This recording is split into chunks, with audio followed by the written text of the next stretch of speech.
Great. Welcome everyone to the House Government Operation and Military Affairs Committee. It is Tuesday and we are here this afternoon with Legislative Council.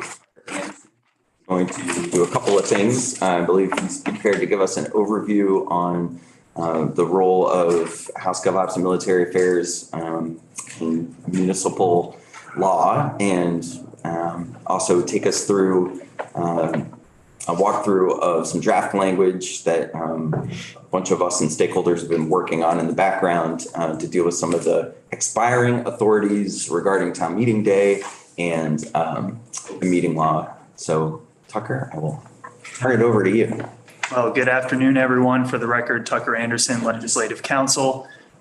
Very excited to be with you today and to give you first a brief walkthrough of the open meeting law and the General Assembly's role with respect to municipal government and municipal power, and then to walk you through a draft of the committee bill, as the chair correctly noted, to extend some of the expiring authority related to the annual municipal meetings, ballots, and some specific authority for municipalities that have different annual meetings, let's say. So first, I want to give you the brief public service announcement that this committee is a Constitution-heavy committee, and that if you're new to the committee, you should start to familiarize yourself particularly with the Vermont Constitution. And you're going to hear Tim and I over the course of this biennium use Betsy Ann Rask's refrain that the Constitution controls. And we will give you many refreshers on how conflicts of law are resolved. But the important note is that it's the United States Constitution, federal law, the state constitution, state law. Those are the layers in order of the highest priority to the lowest. Having said that, as I walk through this, I will always start by pointing out any constitutional parameters that we're talking about, even when I'm touching on the brief overview of the subjects. So are there any questions before we jump into the exciting high-speed world of open meetings? All right. So starting with Vermont's open meeting law, there is one constitutional provision that relates to right to know broadly. So that would be open meetings and the Public Records Act.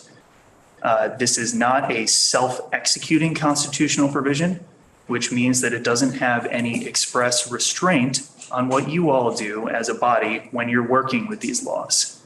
It expresses some principles about open government and how you all and other public servants, as trustees of the power that relates to the voters, are responsible to those citizens of the state, and that there should be some form of transparency. I'm also going to be walking through a primer document, it's important to note, that is posted on the committee's webpage and available to all of you. That constitutional provision is in Chapter 1, Article 6, and it states that all power being originally inherent and consequently derived from the people, that all officers of government, whether legislative or executive, are their trustees and servants, and at all times in a legal way accountable to them. The Vermont Supreme Court has looked at this article, said it's not self-executing, and that the contours of this right or interest are determined by you all in law. And that is where the open meeting law and the Public Records Act came from. These are two statutory doctrines that have been put in place in order to realize this constitutional vision. The open meeting law is contained in 1 VSA, Chapter 5, Subchapter 2, in sections 310 through 314. Broadly speaking, this grants the public a general right to attend the meetings of public bodies, which are defined as essentially all boards, commissions, agencies, branches of the state government and all of its political subdivisions, right down to the fire districts within a municipality. Tucker, before you proceed, sorry to interrupt you. So Tucker has put this, as he said, on our legislative committee page. Since this is our second meeting, I just wanted to take a logistical pause and say, if you have your electronic device, and you want to pull this up in front of you, that tends to be how I found it as a committee member most useful, to have those documents and handouts up. I have pretty much eschewed paper completely, but if folks do need things printed, please let me and Andrea know. But this very wonderful handout that Tucker has prepared is up on the committee page. So if you go to our House Committee on Government Operations and Military Affairs page, click on today's date, you will see both the draft bill language and this handout mixed in. Does anybody have any trouble finding that stuff or need? All right, I just want to check in with the committee since we're new at this. So proceed, Mr. Anderson. Thank you. And in the future, I do bring my laptop in case the request of the committee is that I put it up on these wonderful televisions and monitors around me. But then you won't be able to check in on yourself occasionally. So, so picking back up, the open meeting law applies to meetings of public bodies. We covered what public bodies are. What are meetings? With some exceptions, a meeting is a gathering of a quorum or more of the members of a public body for purposes of discussing the business of the public body or for the purpose of taking action. So whenever a body is getting together with a majority or more of its members, unless the quorum is defined otherwise, for the purpose of discussing the business of that public body, you have a meeting that is captured by the open meeting law. A public body must follow a specific set of procedures that are set out in 1 VSA section 312 when it comes to holding an open meeting. It must record minutes for all meetings and make the minutes available to the public. It must post agendas for regular meetings at least 48 hours in advance. For special meetings, that has to be 24 hours in advance, with an additional requirement for the announcement of those special meetings since they're falling outside of the regular schedule. So those public announcements, that means essentially disseminating to the media organizations that cover the area that the public body is working in. And for most of the state agencies and branches, there's a default list and it essentially goes out to every single media organization that covers the state.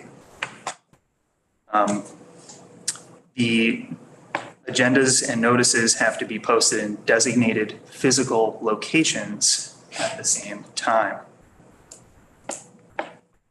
Now, a little note on electronic meetings, because you're going to be touching on this later. So throw up the warning flag that this is something you're going to be returning to when we discuss some of the temporary authority. If a quorum or more of the body is meeting electronically, then the body must designate a physical meeting location that meets the Title IX public accommodation standards, and they must have a member of that public body or a staff member attend the meeting at that physical location. And this is essentially baked into the open meeting law to guarantee that there is a place where any member of the public can go to attend a meeting of a public body, even if it's being held electronically. Moving on from the procedures, the next exciting part, executive sessions.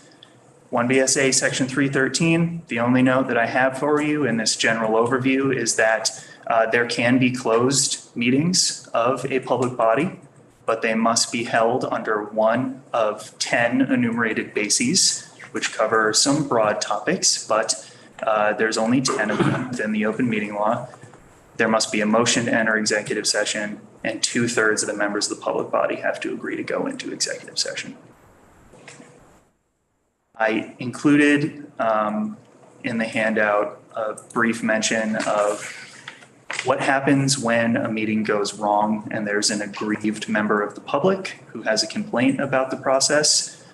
Suffice to say, there is a process in place where first the complaint, either brought by that person or the Attorney General, is brought to the public body. The public body has an opportunity to respond. They have a couple options for how they respond. They can either say, yes, we were wrong, we'll try again. That's the basic way to say it. Or they can say, nope, we did everything right and we're not going to grant you any relief, in which case it goes to the courts for review. Julie. Representative Chase. Sorry, quick clarification. 2/3 vote of the body for executive session. 2/3 of the total body or the body present? Present and voting. Okay, thank you. Hopefully that's right from my encyclopedic memory.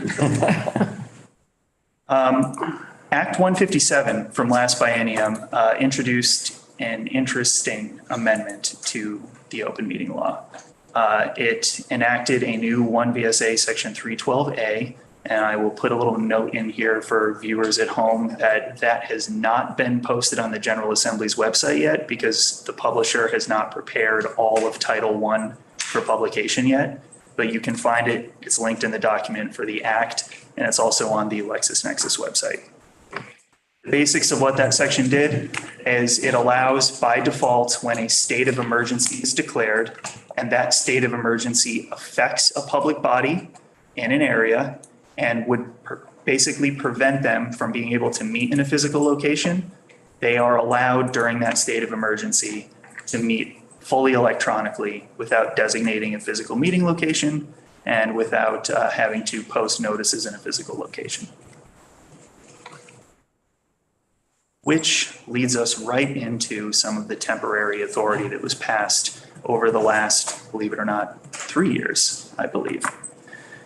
So between 2020 to 2022, the legislature enacted a series of alternative open meeting law procedures. They have been substantially the same procedures that have been reauthorized over and over again, typically for a year, sometimes more.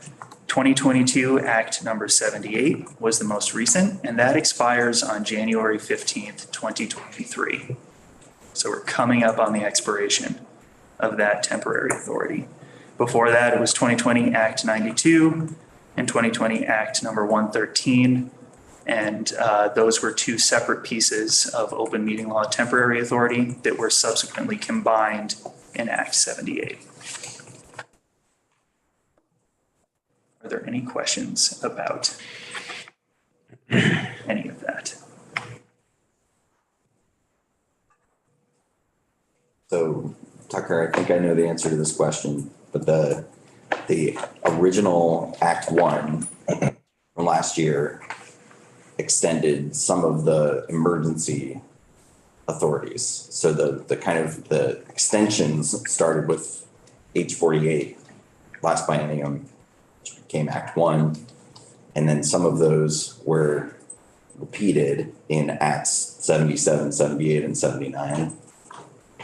They dealt with separate issues. So Act 1 really started with annual meetings being able to be moved, special provisions for mailing ballots for the annual meetings, and some other election procedures that were put in there. 77, 78, and 79 were open meeting law, some additional local election emergency authorization. So it was divided up, but it was actually Act 78 that contained the extension of the open meeting law authority.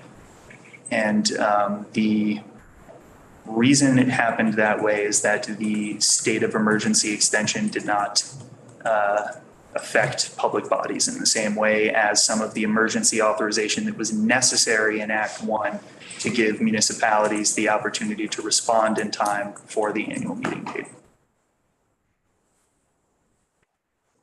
There's now a real historical record over the last couple of years of of us taking up some of these issues. So thank you. So if it's all right, we'll jump into discussion of municipal government. And the question that was kind of teed up before this and talking about the committee bill that will come up later is, what is the General Assembly's role when it comes to municipal government?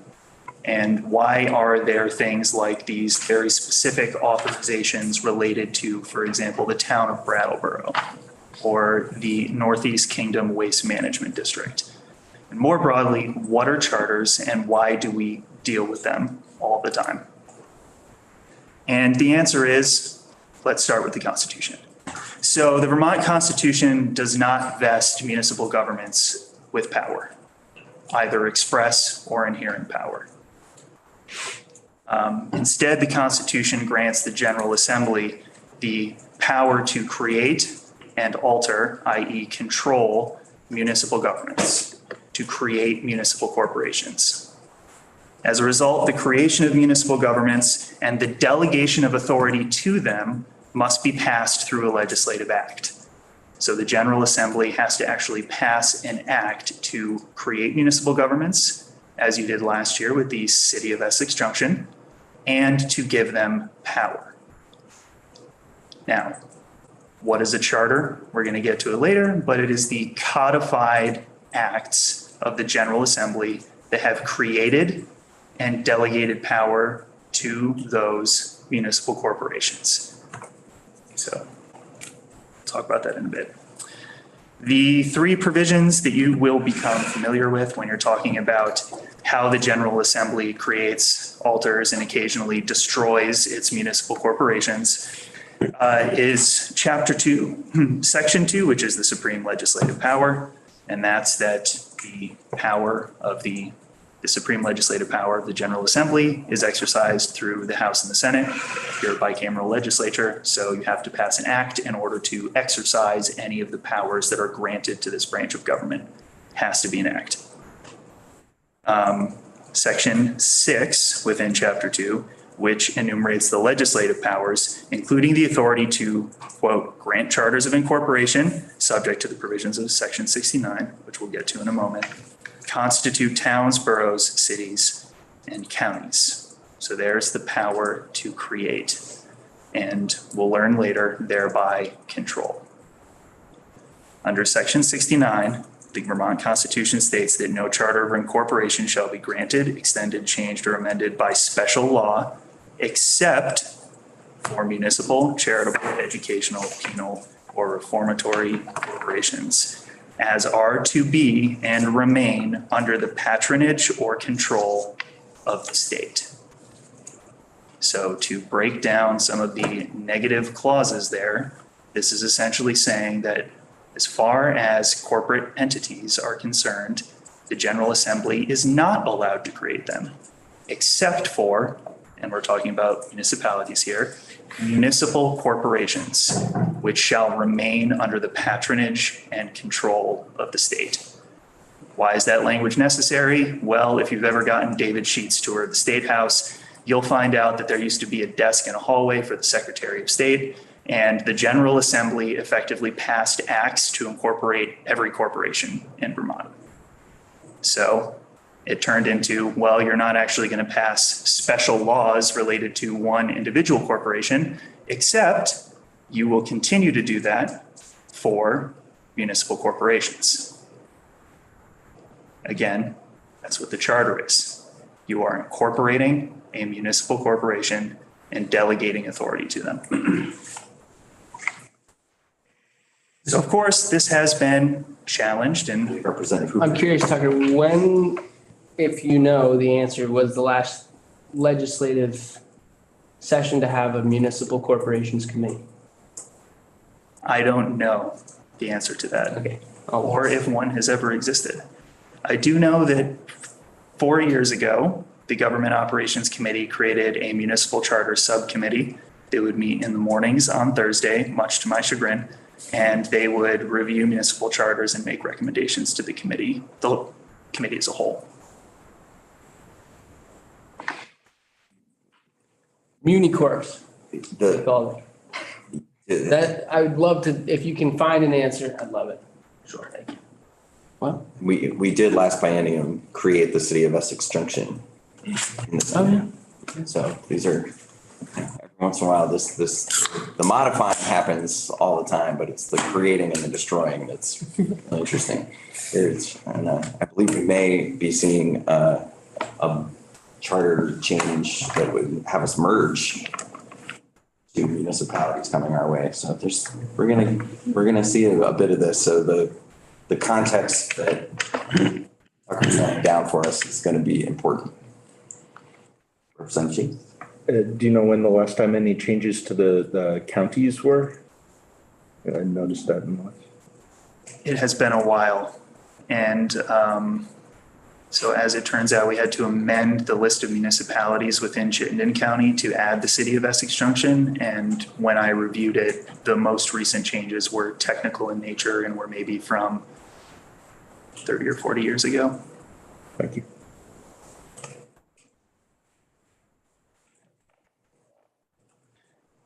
Right. So you have these constitutional provisions. You have the General Assembly making municipal corporations, giving them authority. You have municipal corporations exercising that authority, perhaps going a little bit outside of the bounds of that authority.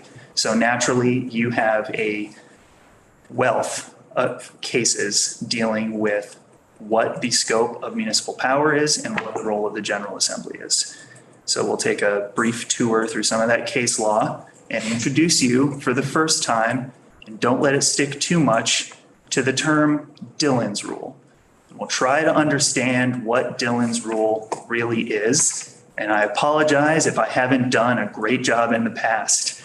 Dillon's Rule seems to stick with everyone. Some of the constitutional parameters don't.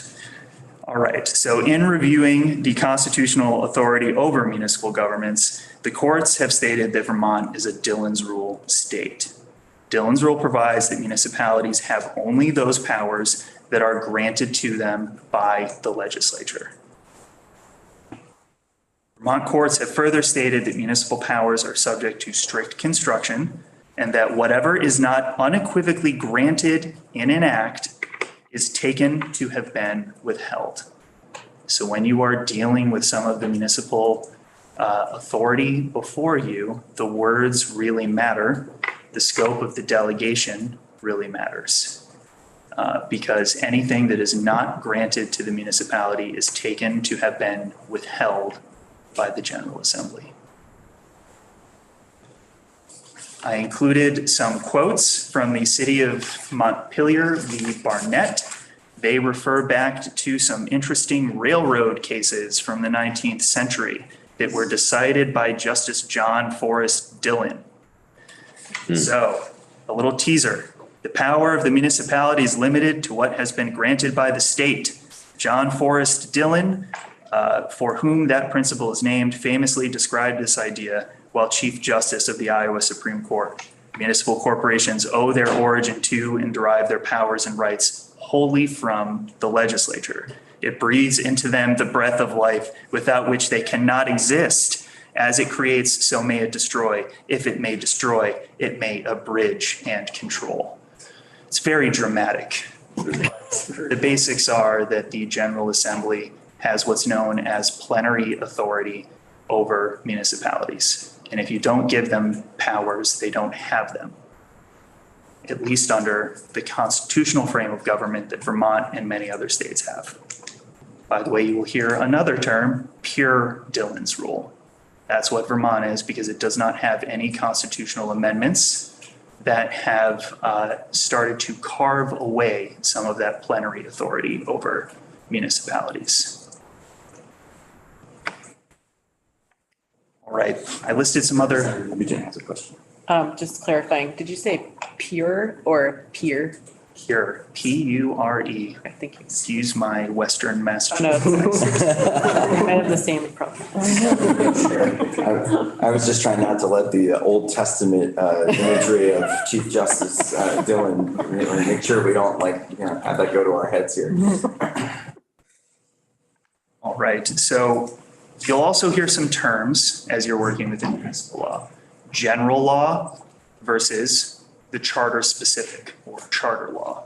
I'm going to give you a brief overview, but the basics are general law applies to every municipal corporation. Any municipal corporation can use the authority granted under general law. This is when the General Assembly says it's for all of you, go ahead and use it. Here's a broad delegation. Charter specific, that means we are giving it to one municipal corporation. You are special, city of X. We are giving you this power to the exclusion of all the other municipalities. All right, so general municipal law.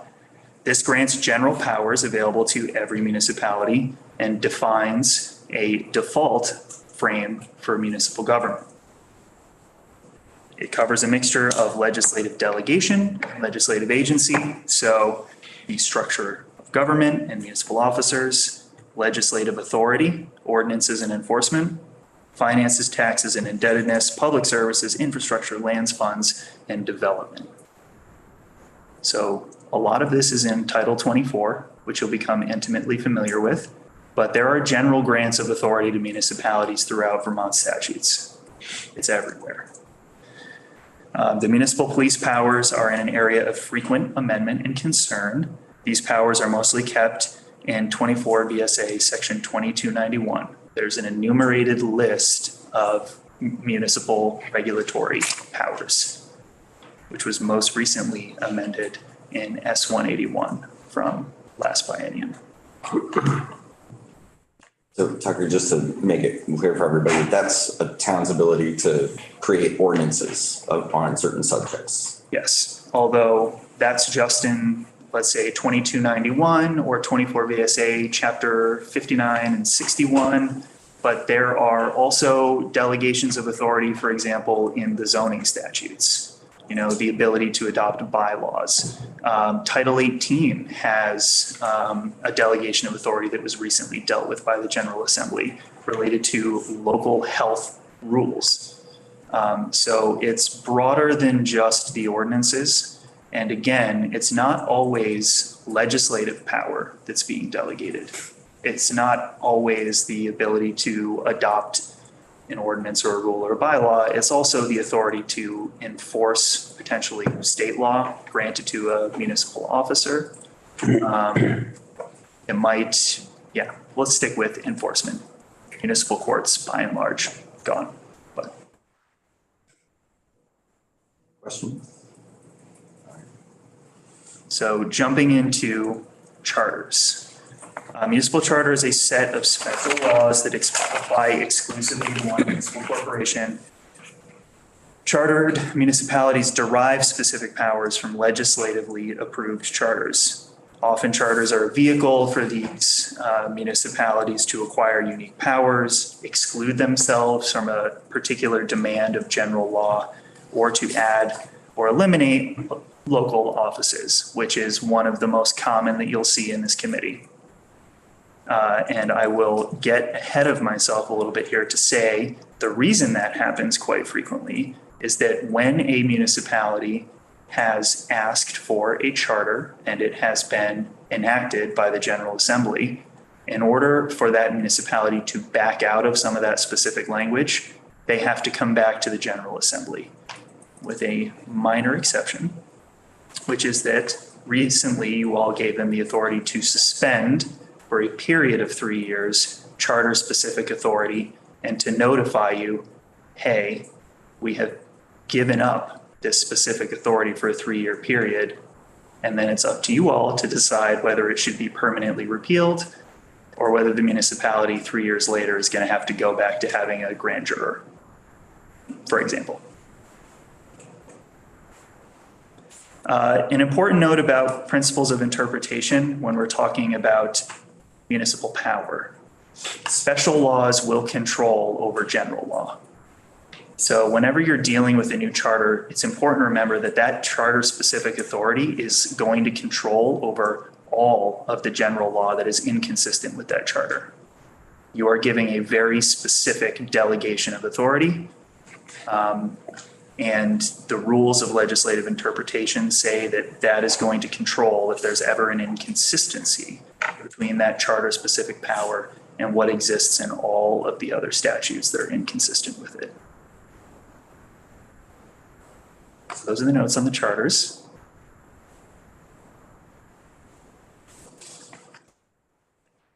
Are there everybody a minute here to, in case there's any general questions folks want to ask about charters? Representative Nugent. Going back just a little bit, if that's all right, to the, was the Dillon's rule, was that how the state maintained control over charters or municipal corporations? Is that when they made that split from not doing all corporations, but just municipal? That is a good question. I'll have to look into the history of Section 69 to see when it was adopted. And if it happens to coincide with some of the Dillon's rule decisions that were spreading through the United States.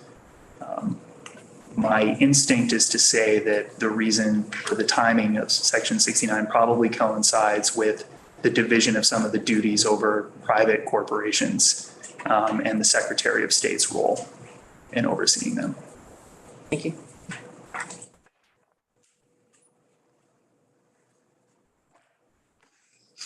I assume somebody might ask this, but there are states that did not go the path of staying Dillon's rule states. Do you want to just touch briefly on what the other general path is? Sure. And I promise that the next time I come in, I will follow in the footsteps of my mentor and predecessor, Betsy Ann, and I will bring demonstrative aids so that I can hold them up when I say things like the Constitution controls.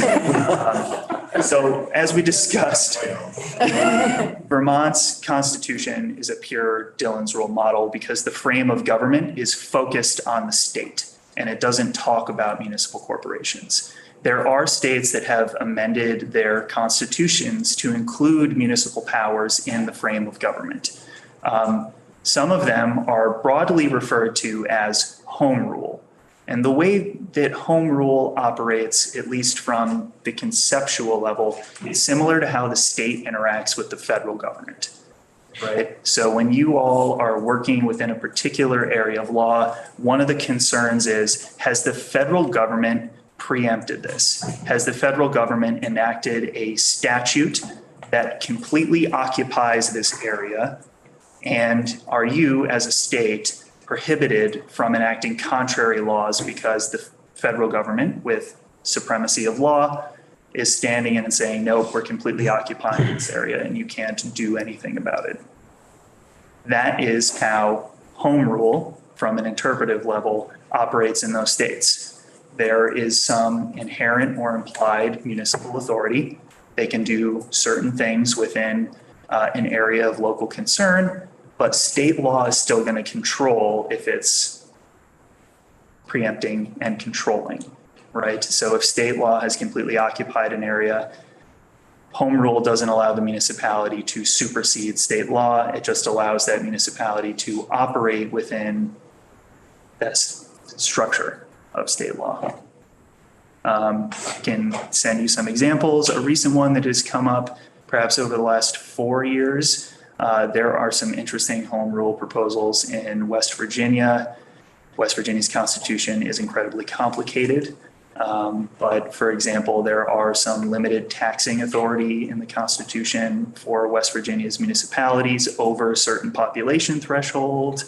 And there's also a pilot program that was enacted in West Virginia that gives municipal corporations greater legislative authority with specific enumerated areas that they're not allowed to dabble in.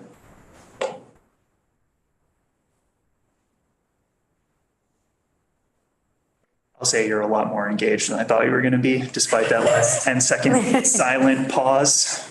But that's what I had to give you the overview, and the takeaways from the overview, beyond now being open meeting law and municipal government 101 experts, is that the temporary authority has targeted both the open meeting law because of some of the procedures that are, let's say, not square with the demands, for example, during COVID, and the need for some of the emergency response under the state of emergency. And with respect to things like the annual meeting dates, those are set in statute. So the municipalities lack authority to be able to move those annual meeting dates unless they're given permission by the General Assembly, right? So that's the role that you all have. One of the takeaways as you head into some of the decisions you might make about reauthorizing temporary procedures.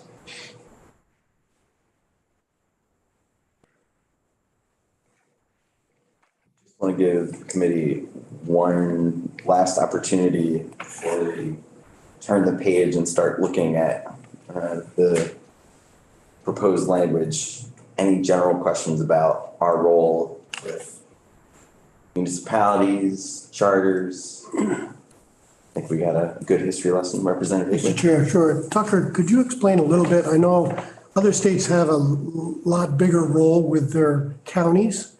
And can you explain just a little bit about Vermont's role with their counties as far as county sheriffs, courts? Sure. So this gets a little complicated a little quickly, but counties are still political subdivisions of the state, and they are still under the control and patronage of the General Assembly. However, the Vermont Constitution, unlike when we're dealing with municipal governments, does have specific provisions that relate to officers. County officers used to play a much larger role in the frame of government at the time the Constitution was drafted. And those officers specifically would be the sheriff, the assistant, now known as side judge, and the high bailiff. So thinking about some of those positions, there are specific procedures. Well, no, there are not specific procedures. There are requirements for the election of those county officers by district, with some dispensation to the General Assembly to determine the manner and timing of that election. But by and large, those county officers are within the Vermont Constitution. And although their duties and manner of election may be altered by the General Assembly, those offices can't be eliminated or destroyed until the Constitution is amended. Unlike, take a municipality, Windsor, whatever, you could just eliminate them. Same with the counties. Sweeney would like. Thank you.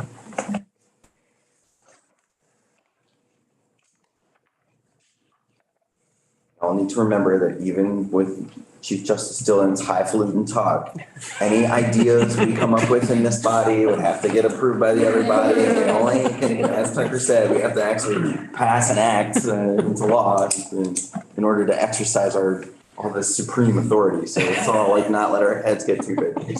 An underlying degree of collaboration, yes. That is an important note. So for understanding delegation, and something that I had in my mental notes that I did not say during the walkthrough. Delegation is going to become an increasingly sophisticated discussion as you move forward. And I would recommend that you start to become familiar with some of the standards for the delegation of legislative authority, because starting at the US Supreme Court level, there have been some recent decisions that are requiring more precise or specific standards for when the legislature is delegating its authority. And I would anticipate that even if it doesn't happen immediately, that will eventually down the line even apply to delegations to state executive agencies or, for the purposes of this discussion, municipal corporations. So every time you're giving power to a municipal corporation, that's a delegation. There are constitutional standards of delegation that apply, and keep that in mind. It's very foreboding. There's like some foreshadowing of we'll be talking about the Supreme Court. Thank you very much, Tucker. Right. So I think we're going to turn the page now, and there's language I would recommend everybody on your device to pull up on our committee page. It's draft 1.2 of a committee bill. So if you're new to your legislative service, much of the work that we do is going to be introduced on the floor and then be assigned a bill number. So it'll be, H7, H19. We have a number that have already been referred to our committee. So bill sponsors, those will go up on the wall. This language, as it's envisioned here, is a committee bill, and I'm wondering if, I don't want to go too far and spend too much time on this because I want to get to the urgent substance of the matter, but you're going to see if the committee is amenable to this being a committee bill. Once we get through it, you'll see these draft request numbers are the way that we identify the bill. So they look a little bit more like they have a serial number instead of being like, it's finance, et cetera. So that's what's going on here is that we have the opportunity to introduce bills as a committee as opposed to having them be introduced on the floor in the sort of more conventional way. It's just another way that we can get bills out of here together. And I think there's the only real difference that I know of is in terms of procedure. Other than that is that it takes one more legislative day for the bill to be noticed, if I'm not mistaken. Cannot confirm. Okay. It will likely take an extra legislative day because you all have to vote to approve it if you want it to be introduced. And that same day, it goes to the clerk along with the record of the committee for the day. And that typically means it gets processed that night and introduced and noticed the next day. So you would have essentially that one legislative day gap before it could come up, for example, on the floor. Because bills out on the floor have to be read 3 times. And so bills that are on our wall have been read for the first time, whereas a committee bill was not read for the first time. Right. But So if you would. all right, so the draft committee bill that you have in front of you is labeled 23-0555, and it is draft 1.2. I will start with your permission with section 1, which starts on page 2. And section 1 is going to deal with alternative procedures for the 2023 and 2024 annual municipal meetings. All right, so in subsection A, the first big category of authority that we have here is the changing of the annual meeting. It sets aside any provision of law to the contrary until July 1st, 2024, and states that a municipal legislative body, that means your select board, your village trustees, your city council, for example, may vote to move the date of the annual meeting to a date later in the same year. And any municipality that moves the date of their annual meeting pursuant to this authority, municipal officers shall serve until the annual meeting and until successors are chosen. So in that first part, you have the grant of authority to move the annual meeting to a day later in the year. And that second sentence is effectively saying, if you move the date, you still have to have municipal government. So the officers who are currently serving as select board members or the city clerk will continue to serve in that role until the meeting can be held and a successor can be chosen.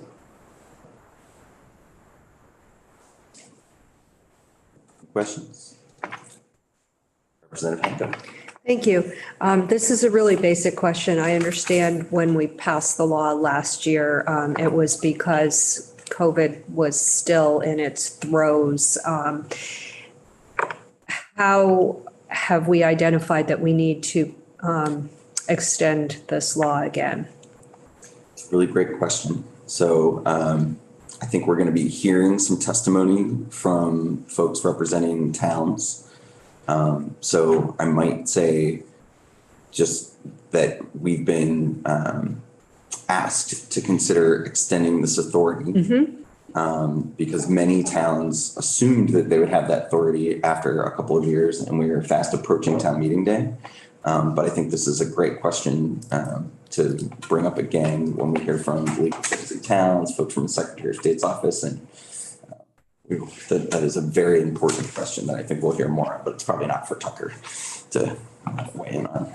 Correct. I was actually asking you, but I'm sorry, Tucker, to interrupt your presentation on that question. Sorry. No, it's a very important question. Yeah.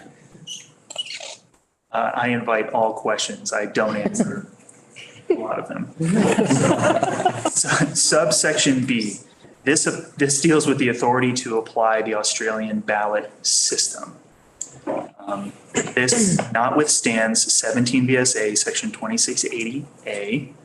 I read that out specifically because I'll touch on something later within section 2680.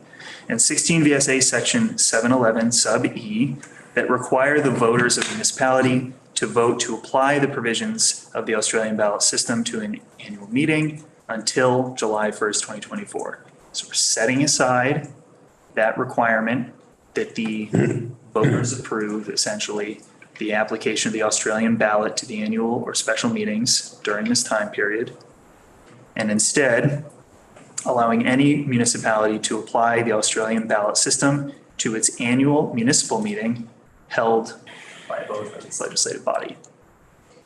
So this allows the legislative body to apply the Australian ballot system through a vote.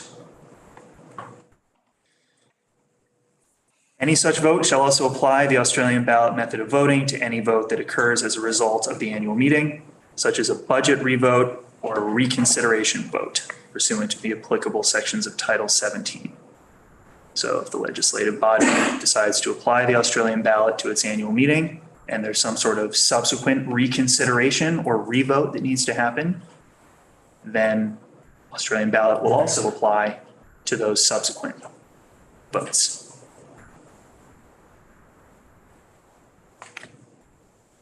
All right. Tucker, if a municipality chooses to have their town meeting in person, do their work from the floor, and does not do Australian ballot, does that impact them in any way? Can they just proceed as if these temporary authorities Yes. were never adopted? Okay. This is not a mandate. This is optional. So if there are municipalities that don't want to use Australian ballot, the legislative body can continue as normal. One note to throw out there, and the reason that I read the entire citation for 17 VSA section 2680 sub A is that that is the only part of that statute that is being not withstood. And in the past, the question has come up, all right, well, what if the municipality wants to move to Australian ballot forever or indefinitely until they decide to reverse that decision? Can they do that by using Australian ballot with this special authority? The answer is no. And the reason the answer is no is that under 17 VSA section 2680 subsection E, it states expressly that you cannot switch to Australian ballot by using Australian ballot. That's the shortest way to express that subsection.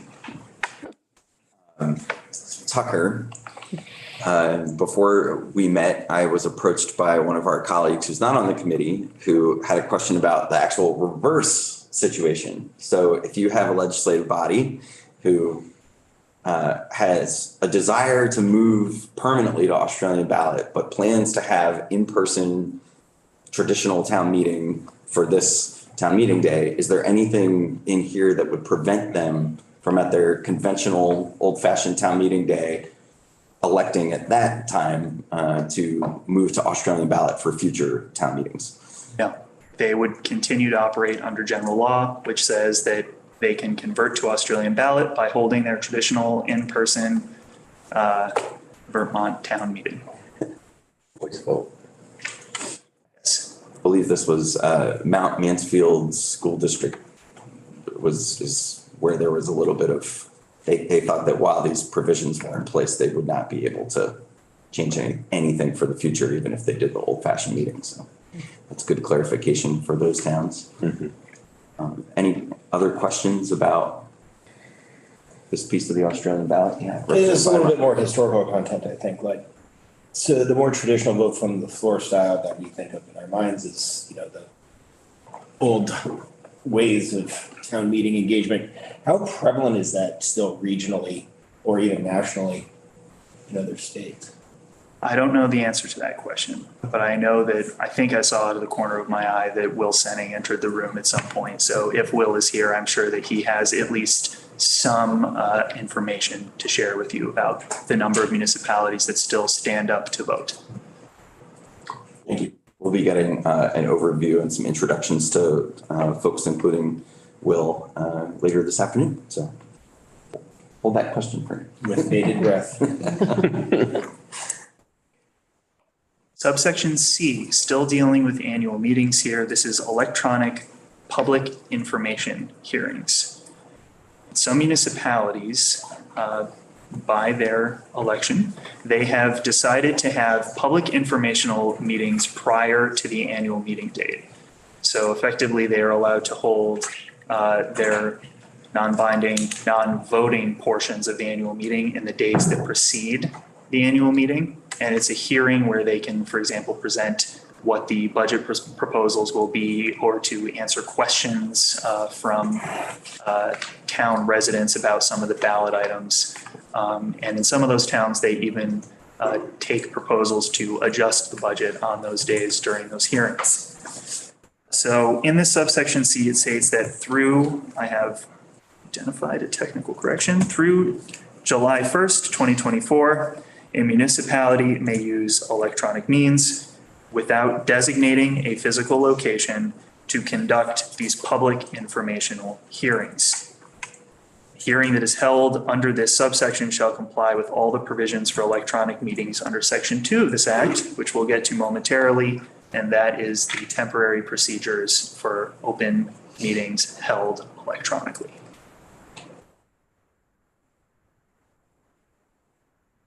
If there are no questions, I'll move on to subsections D and E. Subsection D, we have some special authority for the town of Brattleboro. And for the uninitiated, the town of Brattleboro is Vermont's only municipality that uses the annual representative town meeting model of municipal government. They effectively have a legislative body, which I think is larger than the General Assembly, gets together to hold the annual meeting. So this is some special authority that allows Brattleboro to hold its annual representative town meeting by electronic means. And it is, again, discretionary. Subsection E deals with the Northeast Kingdom Waste Management District, another special municipality in this case. They are the, from what I understand and know from the last 4 years of research and discussion, they are the only waste management district that has their budget approved by the voters in the member municipalities. So subsection E, until July 1st, 2024, gives the Board of Supervisors the discretionary authority to vote to adopt the district's annual budget for the ensuing fiscal year.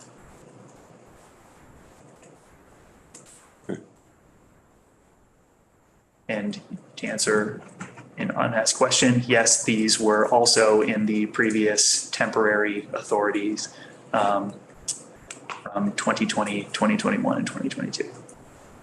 I believe that their board is considering charter change, which may be before us. So again, everything we're discussing in the context of this draft, this language, this week, is about temporary extensions of some of these authorities that we have adopted in the past. But many of these things we will be revisiting to consider what the long-term future is. So this is just one of those things where I'm sure we will be back, because I believe that their board would like to have a charter change before us, but I haven't seen a bill yet, but I think there's one in the works. The Board of Supervisors, I believe, approved the charter change proposal on December 14th. And under the Northeast Kingdom Waste Management District Charter, that charter proposal is allowed to come to the General Assembly, provided that a majority of the member municipalities do not petition for a town-by-town vote. So if that has not happened, then the proposal is on its way to you. All right, moving on to section 2, which deals with the temporary suspension of the physical meeting location requirements under the open meeting law. Subsection A notwithstands 1 VSA section 312A until July 1st, 2024, and allows a quorum or more of the members of the public body to attend a regular, special, or emergency meeting by electronic or other means without being physically present at a designated meeting location. It also allows the public body to designate, or says that the public body shall not be required to designate a physical meeting location where the public may attend. And this also suspends the requirement that members of the public body or staff do not need to be physically present at that location when the electronic meeting is held. Right. Now, in each of these prior authorizations, there were some specific requirements built into the suspension of the physical meeting location requirements. And that's what we have here in subsection B. When the public body meets electronically, the public body shall first use technology that permits the attendance of the public through electronic or other means. So the public has to be able to attend the meeting. Second, it allows the public to access the meeting by telephone. Third, that they must post information that enables the public to directly access and participate in meetings electronically, and they must include this information in the published agenda for each meeting. So those three subdivisions focus on access to the meetings. Subsection C, there is a default requirement that the legislative body of each municipality and each school board shall record meetings unless unusual circumstances make it impossible for them to do so. Again, recognizing that some of you may be uninitiated to the world of right to know laws, unusual circumstances is a standard that actually comes from the Public Records Act. But it deals with generically unusual circumstances here, not the enumerated list in the Public Records Act. All right. On those circumstances, how does one justify or define? It would be by the clause that immediately follows. Oh, cool. Makes it impossible for them to do so. It must be an impossibility that you could record. Some of the examples that came up as this temporary authority was discussed 2 or 3 times over the last few years was, well, what if the technology they are using to record simply will not allow them to record? There is some malfunction in the system. And the answer is, well, that is an impossibility. You can't record if the recording device is broken or malfunctioning.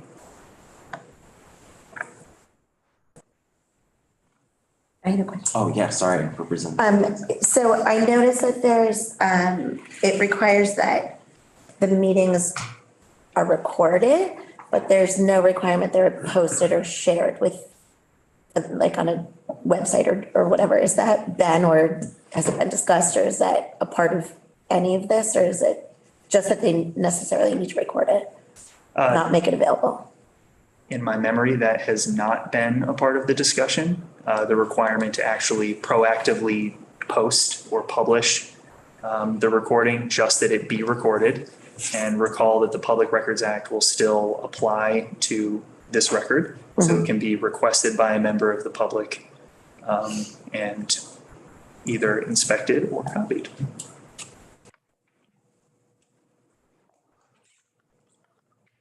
So we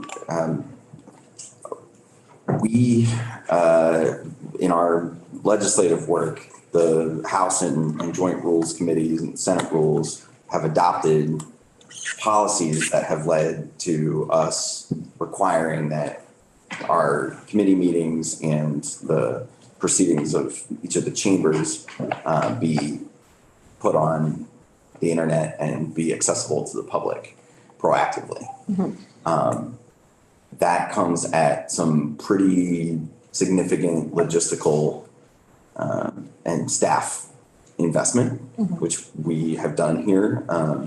But I think it would be a lot to require municipalities to follow us in proactively making every single public meeting posted up on YouTube in a way that was accessible. And we've had long conversations in those committees about, you know, what do we do if somebody uses profanity, and what if we alter the record, what is that? So we've adopted rules to address some of those things, because those things do happen.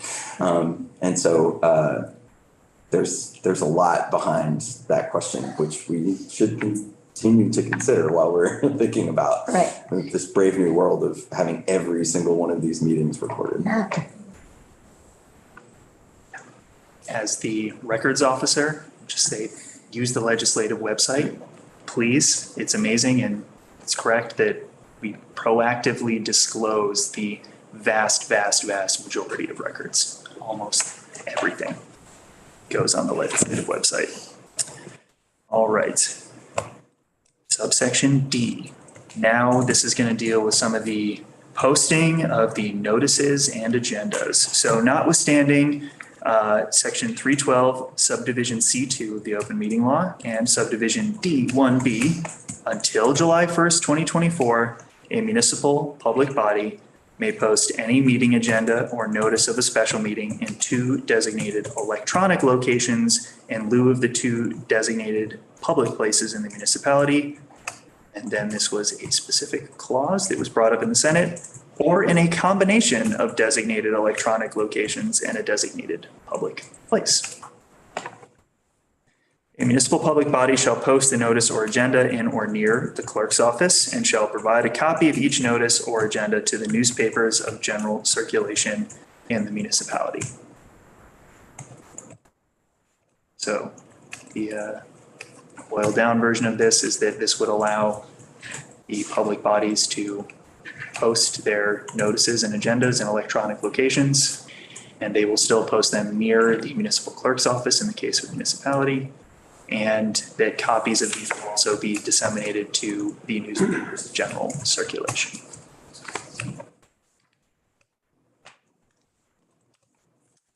Right. Section 3 contains the express expiration of this authority on July 1st, 2024. If it hadn't already been clear through sections 1 and 2 that that's when this was expiring. Section 4 sets the effective date as on passage. Any questions about the words on the page? I'm hearing the former chair's voice in my head as I say that. Representative Higley. Thank you, Mr. Chair. Tucker, I know that this probably isn't a big deal, but in the draft, in every instance where it talks about July 1st, 2024, on page 2, line 19, it just says until July 2024. I got it. I even noted on the record, I already had a technical correction to take care of. Yes, there is an error there. We'll get that 1 in there. That'll be draft 1.3. Thank you for the eagle eye, Representative Higley. Thank you, Representative Higley. Right, so I wanted to open up a little bit of time for committee discussion about this. We are going to be hearing from folks from the Secretary of State's office, introducing themselves, talking a little bit about what they do after we take a break. But before we do that, I just wanted to, or if there are kind of general questions about what we're doing here, Representative Hango asked a really great question, and I sort of skipped over the most obvious response. So my apologies for getting kind of too deep into why are we doing this question is so such a good one. I think that the overarching reason is that many people still feel uncomfortable, and that with the rising cases of COVID and variants, that there's real question in a lot of our communities about whether we can get the participation that we all think our communities deserve in decisions about local government without some flexibility, and that gathering people in a small, tight space in the winter might not be a great idea. It also might be totally appropriate and fine. But each town has each body has a different set of circumstances. And so we've been asked by a number of those bodies to at least give them the flexibility for the immediate future while we're still dealing with the tail end, hopefully, of this pandemic to make the decision for themselves. I think that's the big overarching reason that I kind of blew past because it just seems so obvious, but wanted to say that on the record. Thank you. I was really specifically getting at, had you been asked by certain bodies to bring this forward? Yes, and I would say that some of those bodies, and we'll hear from some of them, I think, a little bit this afternoon and tomorrow, are really thinking beyond this immediate town meeting day and the next few months into what does the future really look like? I mean, the question that Representative Waters Evans brought up about should all of these records be immediately available? Should we be working toward that? And I would want to have a much more thorough discussion before we kind of went down those kinds of roads about who would pay for that? What would it cost? What would it take to do those kinds of things? Because I think many of us are really dedicated to this kind of transparency, and a lot of our constituents expect a really immediate access to the proceedings of our body. And we, because we had adopted technology here in the House and the Senate, General Assembly, that allowed us to put every proceeding that we have up on the internet instantaneously, we kind of just stumbled into it because of the pandemic. And now there's this expectation that we're going to have some of these things, but I think there are also real concerns, and you're going to hear some of those over the next couple of days, about making sure that we don't adopt these things in a permanent way without really thinking through issues like equity. And excited to have that broader conversation. The language that Tucker just walked us through is about the kind of immediate year or so ahead of us, and just getting us through this biennium so we have the space to have those bigger conversations. Representative Roki. You had your hand up first. I'm just curious, how many towns have requested this type of legislation? It's a really great question. I personally have heard from 8 or 9. 9 to count. Heard from a couple. You've heard from a couple, Representative Morgan. We're going to be hearing from the League of Cities and Towns, which might be able to give me like a head count of the folks who are most concerned about this. And are these just voters, or are they select board members, or are they town managers? Town clerks. Town clerks. Town clerks. Mostly what I've been hearing from is municipal officials. The second I got appointed, I started to get some pretty pointed emails that were like, yo, when are you guys doing this? Yeah, and you may have read it yesterday. Vermont Digger, that there was just an article about this very thing. So there is kind of a buzz about both the remote meeting authority and the town meeting Australian ballot flexibility. Representative Murwicki. Thanks. I've heard from 5 town clerks, and I only represent 2 towns. They're on this. I just wanted to add the piece that, and this is anecdotally, I don't have hard numbers, but in our towns, the towns I represent, participation in select board meetings, school board meetings, planning board meetings have never been higher since we allowed this option for people to be remote. And I think that's a good thing. Of course. It's another to option. not have to go to a physical location has opened up access to a lot of our democracy for folks. It's a really important point. All right. So any other questions or general comments before we take a 15-minute or so break, and then we'll folks from the Secretary of State's office. All right, we're gonna be back. Let's say